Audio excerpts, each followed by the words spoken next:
ठीक है, वो पुराना था, बाकी का अंडरस्टैंडिंग पढ़ रखा है। ठीक है, इसमें ठीक है, ये अपने ने यहाँ से बस दोबारा मैटर स्टार्ट कर लेते हैं जहाँ से अपने को डाउट था। ठीक है, ये चीज हमने ड्रॉप डुप्लीकेट्स वगैरह था, तुमने लास्ट क्लास में रिकॉर्ड कर ली थी। ठीक है, फिर अब सेट कॉलम पे हमने मीन और सम का प्रोडक्ट नेम पे निकाल लिया था।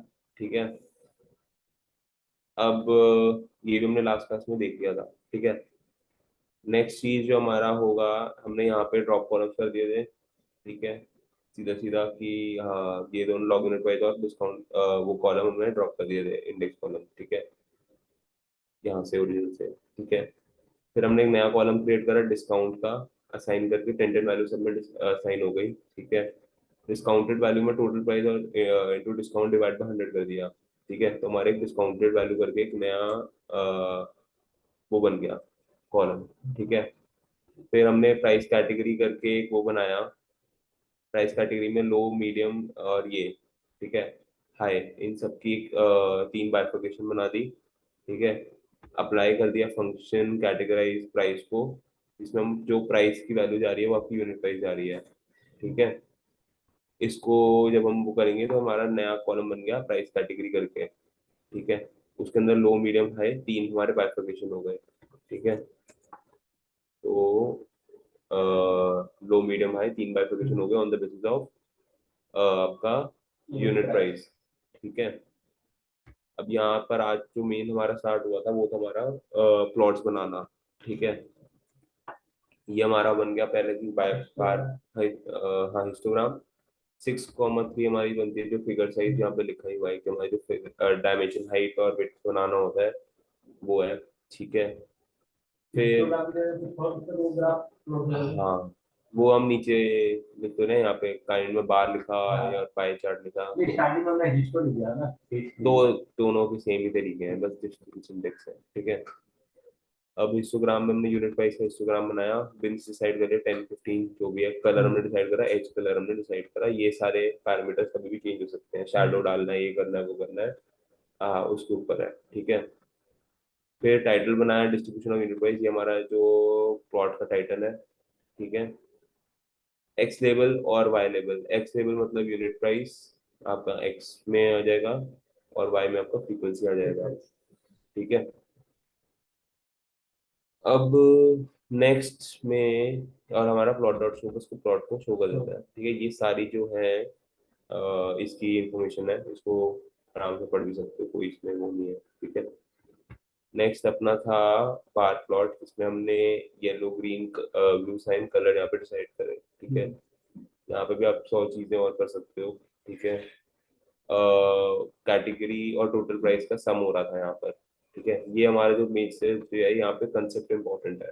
ठीक है, बाकी ये सारा कलर वलर चेंज करना या उसमें शैडो डालना ये करना वो सिर्फ विजुअलाइजेशन का पार्ट है, वो आप कॉपी पेस्ट करके कर सकते हो। ठीक है, कंसेप्ट इम्पोर्टेंट है। ठीक है, ये हमारा टाइटल बन गया, ये हमारा कैटेगरी प्राइस हो गया। तो मेन जो हमारा फोकस होना चाहिए कि हमें प्लॉट, हम जब हम बार प्लॉट बना रहे हो प्लॉट बनाना जिसका है वो हमारा मेन फोकस होना चाहिए कि हम चाहते क्या है उससे। अब मैं यहाँ पे चाहता हूँ कि मैं चाहता हूँ कि मैं कैटेगरी और मेरा टोटल प्राइस का वो आ जाए, मेरे को पता चलना है कि बुक्स में बस कितने टोटल सम प्राइस है क्या। ग्रुप बाय भी फोन किया है आपके टाइम पर। हाँ, तो ग्रुप बाई ये कैटेगरी और टोटल प्राइस का सम, कैटेगरी में टोटल प्राइस के अकॉर्डिंग सम करके दे रहा है। ठीक है, अब मेरे को मेरा इसमें हम प्लॉट बनाते ही हुए बेसिकली, हम प्लॉट तो यही बनाते हैं कि हमें विजुअलाइज करके एक स्टोरी बना सके उसमें से। ठीक है, अब मेरे को पता करना है कि मेरा कौन सी कैटेगरी में सबसे ज्यादा रेवेन्यू आ रहा है, मान लो। ठीक है, तो उससे पता चलेगा जिसकी कार में सबसे ज्यादा ऊपर होगा, यानी बुक्स में सबसे ज्यादा रेवेन्यू आ रहा है, हाईएस्ट तो इसका ही ऊपर है। तो मेन फंक्शन ये होता है कि हमें कौन सा चार्ट यूज करना है जिससे हमारा हमारी स्टोरी बने। हाँ, तो इसमें हाईएस्ट ये था, बुक्स के अंदर रेवेन्यू आया तो बुक्स का साइज और प्लॉट बन गया। ठीक है, कलर आप यहाँ पे चूज कर ही सकते हो। हाँ, तो लाइव डेटा पे ये सब होगा। इसमें फिर हमने थोड़ा बहुत हमने यहाँ पे पाया चार्ट बनाया, यहाँ पर हमने थोड़ी R&D करी कि यहाँ पर ये सब डाल दिया, एच कलर वगैरह कर दिया, कलर चेंज कर दिए। ये वाला थोड़ा इंपॉर्टेंट पार्ट है कि इतने डेसिमल बेसिस तक आना चाहिए, ठीक है। फिर number of orders by category आपका टाइटल हो गया। यहाँ पे तो बाय जाने जरूरत थी नहीं। अब अगेन इससे भी एक स्टोरी बन रही है कि होम का 18 पर किस बेसिस पे हो रहा भी है, कैटेगरी में काउंट, मतलब मेरी होम के इतने काउंट था out of the total count, ठीक है। इलेक्ट्रॉनिक्स में इतना काउंट था out of the total count, books में 32% ऑफ द टोटल काउंट, मतलब 50 में से जितना भी 32% ये मेरा बुक्स है, कैटेगरी में आ रहा है डेटा, ठीक है। अब ये हो गया यहाँ तक, ठीक है। फिर हमारा यहाँ पर टोटल प्राइस और क्वांटिटी का हमने नया तो कॉलम बना ही दिया था, एक हमने नया कॉलम बनाया ऑर्डर मंथ और ऑर्डर डेट का, ठीक है। कि अब डेट में से मैंने मंथ एक्सट्रैक्ट कर लिया, ठीक है। मेरा 50 वैल्यू थी, 50 डेट थी, उसमें से मैंने एक ऑर्डर मंथ निकाल दिया, तो यहाँ पे जो जो 50 डेट थी उसमें से मंथ एक्सट्रैक्ट हो रहा है यहाँ पर, ठीक है।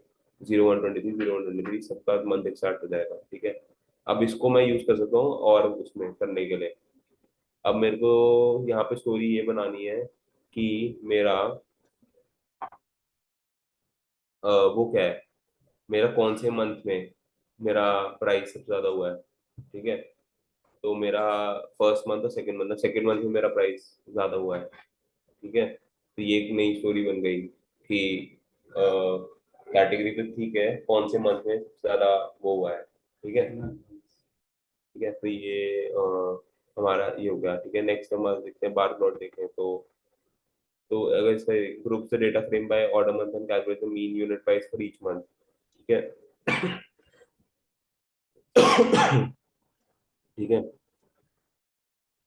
अब एक होता है हीट मैप, हीट मैप का अगर हम देखते हैं वहाँ पर पहला हिस्टोग्राम था, ठीक है। हीट मैप का काम होता है कोरिलेशन निकालना, ठीक है। ये एसएनएस से बनता है, मतलब आपका सीबॉन से, ठीक है।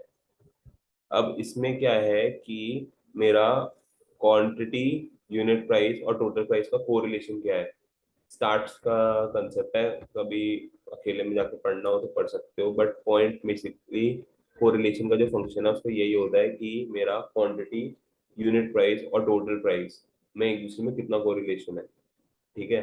कि मेरा क्वांटिटी से यूनिट प्राइस का क्या रिलेशन है और मेरा क्वांटिटी का टोटल प्राइस का क्या रिलेशन है, ठीक है। तो एक हीट मैप बन के निकल जाता है इसमें, ठीक है। तो calculates the correlation matrix of the numerical values columns of the data frame, ठीक है।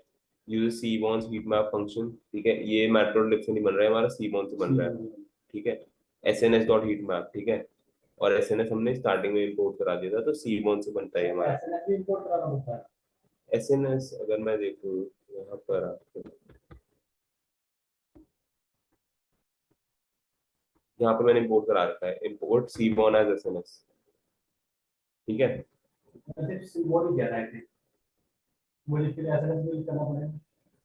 मतलब बस ये तो नेमिंग है, इंपोर्ट ऐसे। हाँ तो बस अब जैसे एस एन एस अगर लिख रहे हैं तो एस एन एस करके यूज कर सकते हैं। अगर मैं एज एस एन एस नहीं करूँ, मैं यहाँ पर सीधा सी बॉन डॉट वो एस एन एस की जगह यहाँ पे सी बॉन भी लिखूंगा तब भी चल जाएगा, बस वो शॉर्ट फॉर्म एब्रीविएशन है और कुछ नहीं है। मैं यहाँ पर अगर मेरे को यहाँ पे एस एन एस की जगह मैं इम्पोर्ट सी बॉन कर दूँ, सी बॉन डॉट हीट मैप लिखने लग जाऊँ, तब भी वो रन हो जाएगा, ठीक है। कोई इसमें इशू नहीं है। अब ये क्या होता है, हमारा कोरिलेशन मैट्रिक्स बन रहा है हमारा क्वांटिटी, यूनिट प्राइस और टोटल प्राइस पे, ठीक है। अब ये था this method calculates the correlation matrix for the selected columns, ठीक है। और को ठीक है, this argument annotates each cell of the correlation coefficient, ठीक है। और बस ये तो कलर हो गया कि coolwarm is diverging colour map that ranges from blue to red, मतलब जिसका कोरिलेशन ज्यादा है वो उसके हिसाब से। हीट मैप में बेसिकली दिखा रहे हैं कि इसका क्वांटिटी का कोरिलेशन क्या है, मतलब क्वांटिटी से क्वांटिटी का कोरिलेशन क्या है, एक है, ठीक है। यूनिट प्राइस का और क्वांटिटी का रिलेशन क्या है, ठीक है। ब्लू मतलब नेगेटिव कोरिलेशन और रेड मतलब पॉजिटिव कोरिलेशन, ठीक है। अब मेरा इससे क्वांटिटी और मेरा इससे कितना ज्यादा कोरिलेटेड है, ठीक है। अगर मेरा बहुत ज्यादा कोरिलेटेड होगा तो वहां पर रेड आ जाएगा। ठीक है, मतलब क्वांटिटी और क्वांटिटी तो कोरिलेटेड है ही, तो सेम ही कॉलम्स है। ठीक है, मेरा यूनिट प्राइस और क्वांटिटी इतना कोरिलेटेड है। ठीक है, -0.18। क्या? ये एक तरह से मैट्रिक्स की तरह काम कर रहा है। तो क्वांटिटी क्वांटिटी कोरिलेटेड है, यूनिट प्राइस और क्वांटिटी में इतना कोरिलेशन है, -0.18 का। ठीक है, टोटल प्राइस और क्वांटिटी में 0.58 का कोरिलेशन है। ठीक है, सेम ऐसी। अब मेरा कॉन अब ये देखो, यहाँ पर देखा जाए तो मेरा क्वांटिटी और यूनिट प्राइस बहुत कम कोरिलेटेड है। ठीक है, मेरा यूनिट प्राइस और यूनिट प्राइस कोरिलेटेड है ही, क्योंकि सेम कॉलम है। रेड रेड रेड मतलब 111 कोरिलेशन। ठीक है, अब ये तो है ही क्वांटिटी और मतलब ये दोनों तो आप वो है ही। हम्म, यूनिट प्राइस और क्वांटिटी का नेगेटिव कोरिलेशन, मतलब ज्यादा कोरिलेटेड नहीं है, लेकिन टोटल प्राइस और यूनिट प्राइस का थोड़ा बहुत कोरिलेशन है, क्योंकि इस कलर में आ रही है ये। ठीक है, अब टोटल कलर चेंज कर सकते हैं। कूल वार्म हमारा वो है यहाँ पर, जो हमारा मैट्रिक्स टाइप बन रहा है, इसको हम चेंज कर सकते हैं। ठीक है, अब टोटल क्वांटिटी और टोटल प्राइस और क्वांटिटी में थोड़ा बहुत पॉजिटिव कोरिलेशन है, मतलब पॉजिटिव कोरिलेशन मतलब कोरिलेशन है। अब कोरिलेशन का मतलब क्या होता है कि मेरी क्वांटिटी मेरे टोटल प्राइस को इफेक्ट करती है ना, ये तो ट्रू ही है। मेरा यूनिट प्राइस में टोटल प्राइस को इफेक्ट करता है, टोटल प्राइस को इफेक्ट करेगा ही। ठीक है, वो तो एक जो ये दोनों, ये जो लाल लाल कॉलम है, ये तो हमेशा ही लाल आएंगे। ठीक है, ये तो है पॉजिटिव, मतलब क्योंकि क्वांटिटी तो क्वांटिटी से कोरिलेटेड है ही, साथ साथ चल ही रहे हैं दोनों। अब मेरा टोटल प्राइस और क्वांटिटी किस से मतलब अच्छा खासा कोरिलेटेड है। क्योंकि मतलब टोटल प्राइस मेरा, क्वांटिटी मेरा टोटल प्राइस पे डिपेंड करता है, टोटल प्राइस मेरा क्वांटिटी पे डिपेंड करता है। ठीक है, ये होता है कोरिलेशन कंसेप्ट। थोड़ा और डीप में पढ़ना है तो अलग से पढ़ लेना, स्टैट्स का कॉन्सेप्ट है। ठीक है, इसमें रिलेटेड नहीं है। ये तो हर जगह यूज हो जाएगा, पाइथन में, यहाँ पर पावर बीआई में और एक्सेल में। ठीक है, तो हाँ, स्टैट्स का कॉन्सेप्ट है, उसका कुछ सा वो है नहीं। ठीक है, डिपेंड करता है रिक्वायरमेंट पे। अगर आपसे पॉइंट ये हो जाता है कि अगर मेरे को सबको बिल्कुल बिजनेस यूज केस बनाना है, ठीक है, वो भी जॉब रोल पे डिपेंड करता है। कुछ होगा कि मेरे को डेटा क्लीन कर दो और ये विजुअलाइजेशन कर दो, ये रोल बना है। अब मेरे को पूरी स्टोरी टेलिंग लेके बैठनी है, मेरा भी कंसल्टिंग का ही काम है, फिर स्टैट्स और पाइथन सबका वो होना चाहिए। वो तो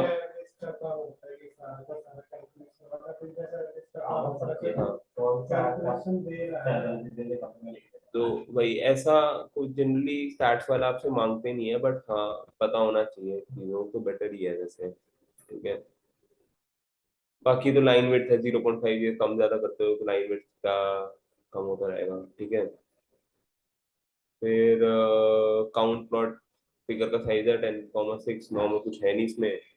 डेटा में दिए जा रहा है, कस्टमर आईडी के बेसिस पे आपका वो हो रहा है वैल्यू काउंट, कि एक कस्टमर आईडी कितने, मतलब एक कस्टमर ने कितना ऑर्डर करा, बेसिकली वो है। तो ये मेरा कस्टमर आईडी यहाँ पर आ गया, और मेरा उसने कितने नंबर ऑफ ऑर्डर्स कर दिए। और नंबर ऑफ ऑर्डर कैसे होगा, मतलब एक डेटा में एक कस्टमर आईडी के कितने भी अकरेंसेस होंगे, वो उसका नंबर ऑफ ऑर्डर होगा ना। तो वही प्लॉट बन रहा है यहाँ पर।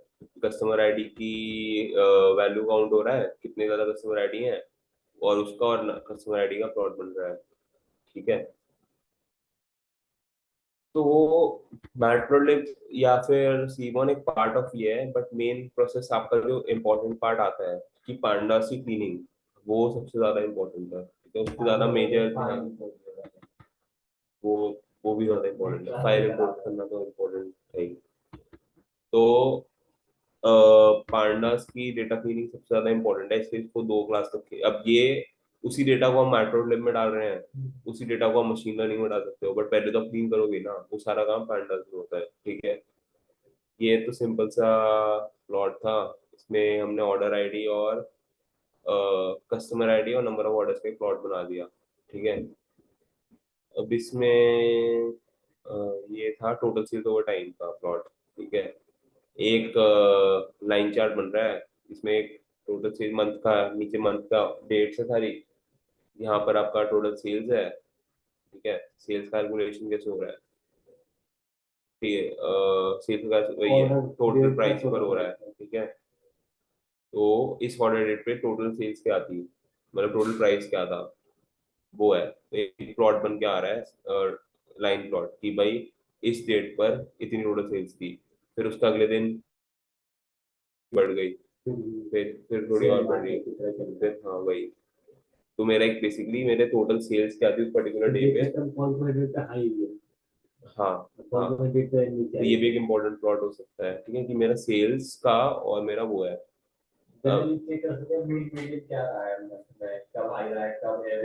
इसमें तो हम सम कर रहे हैं, ठीक है, इसके अगर मैं मीन भी लिख सकता हूँ, मेरा मीन का बन जाएगा, ठीक है, कि इसमें मीन क्या हुआ, तो वो ऐसा कुछ प्लॉट बन गया, ठीक है। मैंने इसको सम की जगह मीन कर दिया। एवरेज देखते हैं ना, वो डिपेंड करता है, सम कर लो एवरेज कर लो, जो भी क्लाइंट की रिक्वायरमेंट होगी, ठीक है। अब सेम ऐसी आपके यहाँ पर बार प्लॉट बन जाता है। बार प्लॉट का सिग्निफिकेंस ये है कि मेरा मीडियन से कितनी वैल्यू, मतलब बुक्स के मीडियन, बुक्स और हम यूनिट प्राइस पे काम कर रहे हैं, ठीक है। तो यूनिट प्राइस ये मीडियन वैल्यू हो गई, ठीक है, इसके अराउंड कितनी वैल्यूज होंगी वो इस बॉक्स में आ जाएंगी, और ये बॉक्स की रेंज आ जाएगी, और ये मेरी एक्सट्रीम वैल्यूज हो गई। इसका नाम क्या है, बॉक्स प्लॉट, ठीक है। ये सारा वो है, मतलब ये अपनी स्टोरी टेलिंग का पार्ट है, ठीक है। तो ये पढ़ सकते हो कि भाई बॉक्स प्लॉट का सिग्निफिकेंस है, बार प्लॉट का सिग्निफिकेंस है। ये शायद पावर बीआई में नहीं है, नहीं नहीं, पावर बीआई में होता है बॉक्स प्लॉट, सब होता है, ठीक है। सारे जितने भी प्लॉट सीखने हैं पावर बीआई में तो होंगे ही होंगे, वो तो बना ही डैशबोर्ड उसके लिए है, ठीक है। तो मेन चीज आप ये कर सकते हो, आप यहाँ से प्लॉट बना सकते हो, या फिर यहाँ से आप डेटा स्टार्ट करके पावर बीआई में डाल सकते हो, वहां पर बेटर प्लॉट्स बन जाते हैं, ठीक है, वो तो है ही। फिर ये एक स्टार्टर प्लॉट बन गया, ये पता ही होगा स्टार्टर प्लॉट का कि रेंजिंग वो बता देता है कि स्टार्टर प्लॉट हम बना रहे हैं क्वांटिटी और टोटल प्राइस पर, है। तो ये हमारी क्वांटिटी है और टोटल प्राइस का स्टार्टर प्लॉट बन गया, ठीक है। फिर अब इसमें एक वायरल प्लॉट और आ गया कि किस, ये भी एक डिफरेंट टाइप का प्लॉट है कि मेरी रेंज बता रहा है कि किस, तीन सब्जेक्ट्स हो रहे हैं इसमें, कि मेरी बुक्स है, उसकी जो टोटल प्राइस है वो किस एरिया में सबसे ज्यादा है, ऐसा।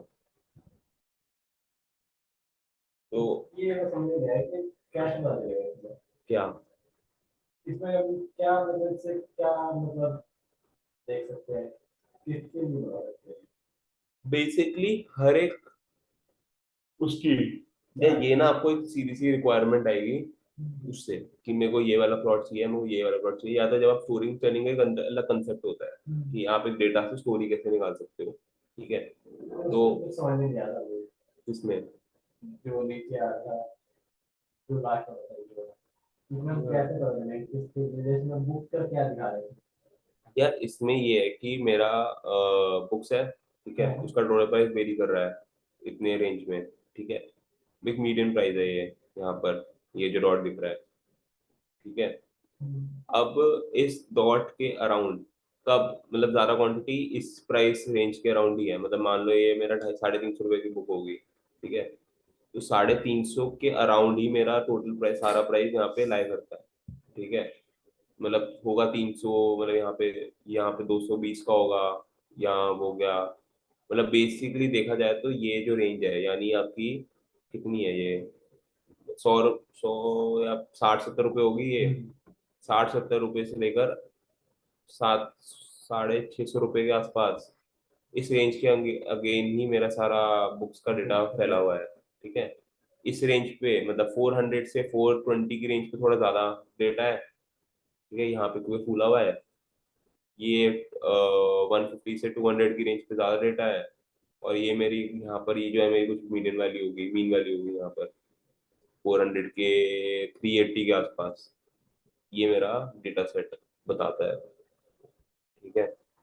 इसका अगर हमने एक बार वो करा था उसको वापस नीचे ले आते हैं, कि मीन जो हमने निकाला था, मीन वेरिएंस और वगैरह,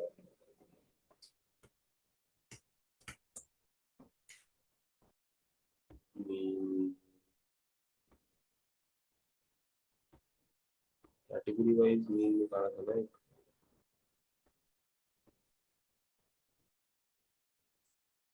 हाँ ये रहा ना। इस प्लॉट को अगर हम,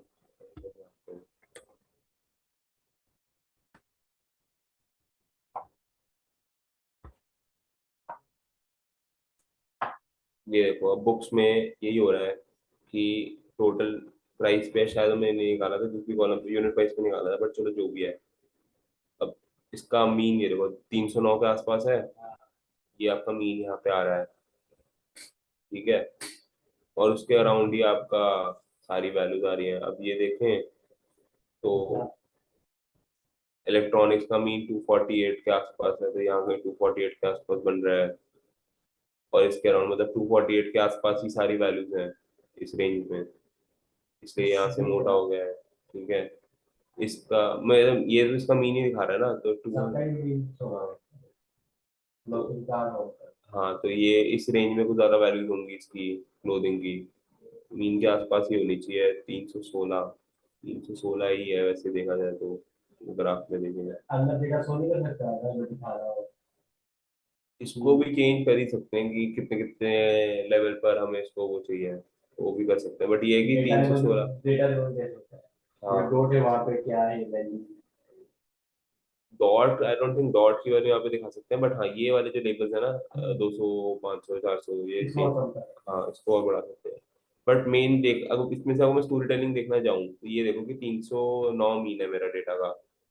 ठीक है, बुक्स कैटेगरी का, तो उसके अराउंड 309 के अराउंड ही सारी मेरा डेटा फैला हुआ है, इसी रेंज के अराउंड। तभी मेरा जाके 309 का वो मीन बैठा है। इससे कम भी है और इससे ज्यादा भी है, और दोनों का देखो इक्वल डिस्ट्रीब्यूशन टाइप ही है देखा जाए डेटा में तो, इसलिए कहीं मेरा 309 का बैठा है। ठीक है, यहाँ पर भी क्लोथिंग का देखा जाए तो क्लोथिंग का डेटा 316 के आसपास ही, 316 ही है ये। 316 होगा यहाँ पर, 350 यहाँ कहीं होगा, 316 यहाँ कहीं होगा, 316 के आसपास है ये। इसके आसपास ही मेरा सारा मीन सराउंड करता है। तो वही ये सारा प्लॉट तो आपका स्टोरी टेलिंग का ही हो गया। ठीक है, इसका पाइथन से तो कोई लेना देना है नहीं, स्टोरी टेलिंग तो विद प्रैक्टिस ही आती है। ठीक है, पाइथन में बस आपको पता होना चाहिए कि मैं किस चीज का प्लॉट बना रहा हूँ, मेरे को क्या चीज मैं एक्सपेक्ट कर रहा हूँ, मैं कैटेगरी और टोटल प्राइस का ये एक्सपेक्ट कर रहा हूँ कि ये प्लॉट बने, वो मेरा काम हो जाएगा पाइथन से। बट ये जो पॉइंट आता है ये तो आपकी स्टोरी टेलिंग का आता है। ठीक है, वो विद प्रैक्टिस ही आएगा। ठीक है, अभी तो ये चलो थोड़ा बोरिंग से टॉपिक हो गया, इसमें बार प्लॉट्स ही थे सारे, इसमें कुछ ज्यादा कुछ था नहीं। पांडास वाला क्लियर होना चाहिए, अगर वो क्लियर है तो फिर नेक्स्ट क्लास में स्पार्क फाइव स्पार्क पढ़ लेंगे, वो इम्पोर्टेंट है। हाँ ये चीज ट्राई कर लेना कि पांडास का प्रैक्टिस कर लेना। नेक्स्ट टॉपिक पाई स्पार्क है, वो भी अप्रोक्सीमेटली सेम होता है, बस ये कि पाई स्पार्क आपका बड़े डेटा पे काम करता है, जहाँ पे पाइथन हमारा छोटा लैग मारता है छोटा डेटा पे। पाई स्पार्क हमारे बिग डेटा के लिए होता है।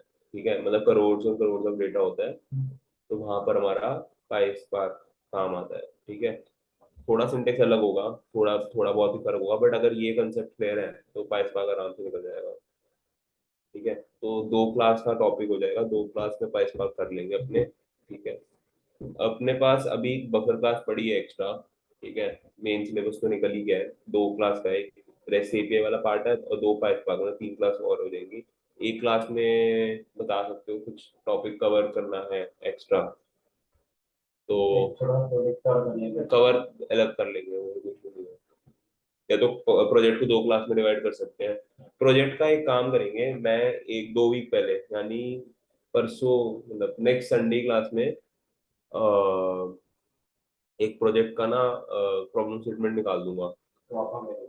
ठीक है, हाँ तो 2 हफ्ते लगा लेना वो प्रॉब्लम स्टेटमेंट को पूरा, अभी तक जितना भी था वो सब कवर हो जाएगा। ठीक है, तो 2 क्लास तक का टाइम हो जाएगा, वो एक बार देख लेना। ठीक है, और नेक्स्ट में तो पास पास कोई ऐसा टॉपिक, अच्छा मैंने असाइनमेंट्स भेज दिए हैं वैसे, तो आज के आज 6 असाइनमेंट्स हैं, तो आज कल मिल जाएंगी। सर हाँ जी। ये 15 और 16 जो क्लासेस है उसके नोटबुक नोटबुक भेज देना, जुपिटर नोटबुक। बस ये सिर्फ आती नहीं है। वो मिले नहीं थी सर, पिछली जो लिंक्स आए थे ना उन पे नहीं थी फाइल्स। नोटबुक्स में भेजूंगा। ठीक 15 है। और 16। ठीक है, 15 16 और ये वाली चीज 17 है शायद या हाँ 10। 17 है सर। हाँ 17 है, इसका नाम चेंज करके 17 में भेज देंगे। ठीक है। जी सर। तो दो पाइथन की क्लास हो गई, एक प्रोजेक्ट और एक रेसिपी पे क्लास हो गई। ठीक है, अभी इसमें भी और 16 असाइनमेंट्स हैं। ठीक है, या सॉरी 16 कह रहा हूँ, हाँ 6 असाइनमेंट और भेजी, 10 9 पहले भेजी थी। ठीक है। ठीक है, 9 10 से लेकर 16 तक आ जाएगी। ठीक है, तो इसमें सब कुछ है, फंक्शन सेट, मैट्रिसेस। ठीक है, तो ये काम हो जाएगा असाइनमेंट्स का सारा, और क्लासेस और सर कंप्यूटर। आप सारे भेज सकते हैं क्योंकि मेरे पास अभी तक 6 ही असाइनमेंट है। आज और मिलेंगे ना। अभी तक 9 भेजी है ना। सर मेरे को तो 6 ही नहीं आई है। एक बार चेक करना मेल पे आपके, 9 असाइनमेंट होनी चाहिए। कौन सी नहीं आई है वैसे? सर मेरे पास लैब 6 तक है, लैब 1 2 3 4 5 और 6। 9 तक दो और भी आई होंगी बाद में, 3 अलग से भेजी थी। एक बार मेल चेक कर लेना, नहीं हुई तो फिर अलग से दोबारा भेज देंगे। Okay sir. 6 है क्या? तो एक बार ये देख लेंगे और फिर और असाइनमेंट्स का देखेंगे। ठीक है, एक बार लास्ट असाइनमेंट में क्या था वो बता देना। सर मैं बता, एक सेकंड सर बताता हूँ। हाँ, अभी नया आया वो। चलो अच्छी। हाँ वो चलो। सर ब्रेक एंड कंटिन्यू था लास्ट। एक कंटिन्यू ये वाली नहीं थी क्या, 9? कौन से सर? या तो आगे असाइनमेंट नंबर 6 है। हाँ मैं बस सिक्स तक ही है। ये। 6 तक है सर सबके पास। हाँ सब ठीक है, तो ये 3 भी होगा, मैंने भेजी थी बट आगे नहीं भेजी है। कौन सा सर? ये राइटर प्रोग्राम नहीं सर। ये नहीं आई क्या लिस्ट वाली? No sir. मैं बोल दूंगा, वैसे मैंने फॉरवर्ड कर दी थी। कोई नहीं, फिर और हो गई है 7 8 9 और 16 तक है। ठीक है, मैं बोल दूंगा आगे। ठीक है सर। ठीक है। तो एक बार ये देख लेना, इसमें काफी प्रॉब्लम्स हैं। 9 में एरेस दी, देखो मैट्रिक्स की प्रॉब्लम है इसमें, तो सारा कवर हो जाएगा। ठीक है, तो एक दो क्लास पायसपा की कर लेंगे, एक रेसिपी की कर लेंगे, एक प्रोजेक्ट की हो जाएगी। ठीक है, और एक में अगर कोई डाउट हो तो, या फिर कोई कंसेप्ट अभी भी लग रहा है कि किसी में वीक हो या कुछ समझ नहीं आया, तो एक बार वापस से डिस्कस कर लेंगे। तो देख लेना, नेक्स्ट क्लास में बता देना। 4 क्लासेस हो रहे हैं। हाँ, 5 5 5। 4 क्लास है, 5 क्लास है।